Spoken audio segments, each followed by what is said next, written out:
After vigorously defending Joe Biden and ranting at Lara Trump for saying that Biden appeared to have cognitive decline. It's very clearly a cognitive decline. Okay. That's what I'm referring to. It makes me uncomfortable to watch somebody on stage search for so amazing. It's so amazing to me that try and figure out an answer. A cognitive decline. Well, when you're trying to tell me that what I was suggesting was I think that you were mocking his stutter. CNN anchor Jake Tapper has co-authored a book with Alex Thompson called Original Sin: President Biden's Decline, Its Cover-Up, and His Disastrous Choice to Run Again.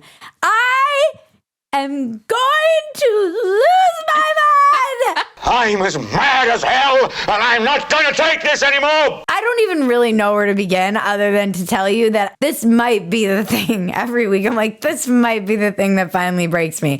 First of all, the hero disease among these people is unreal. Look what I've heroically uncovered. He was complicit in this cover-up! All of these people were! What are you talking? I can't even speak. How hard was the research for this book? Did he just look at his own emails and text messages with people? I uncovered my own emails with the White House and other journalists, politicians, and aides also complicit in this cover-up. This was the easiest research in the world for any kind of book.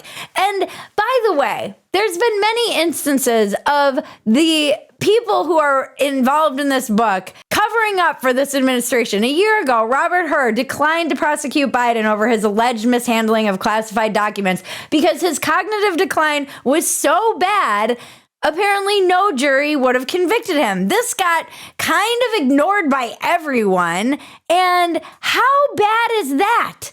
That he wouldn't have been found fit to stand trial, and he was the president of the United States, and no one in the mainstream media thought to make a big deal out of that. None of these people were sounding any alarms about a constitutional crisis then. Nobody was ringing any bells and saying, hey, if this guy isn't fit to stand trial, should he have the nuclear codes? We have long said this is one of the greatest scandals of our time, and everyone in that administration and left-wing media in particular is complicit. Jake Tapper passed off his decline as a stutter until he couldn't anymore. Maggie knows this. I was obsessed the night of the debate after Biden fell apart.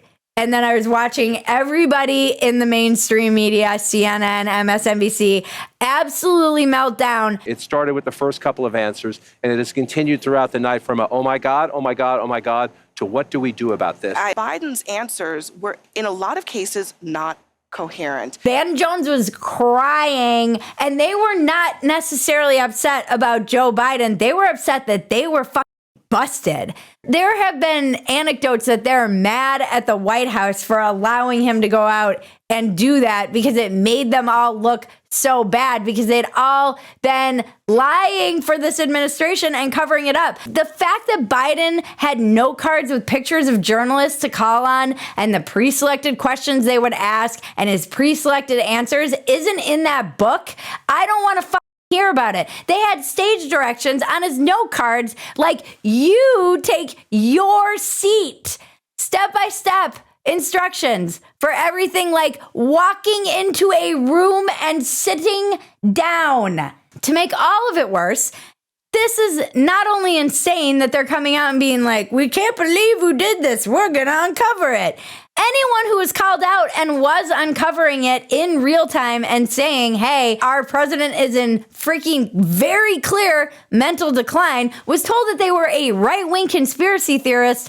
And now Jake Tapper and publishing a book about it. I feel like I'm taking crazy pills! Where are apologies? Where are the apologies to the people that they slandered and defamed as freaking right-wing nut jobs for daring to point this out? Not just other people in journalism, but average Americans who could see with their own eyes. We were called right-wing extremists for even pointing that out in 2020. No apology. No one's gonna take any sense of responsibility for the fact that they they just went along with all of this until they couldn't, and then slandered anybody who said anything that went against that narrative. And now they're acting like they're going to uncover.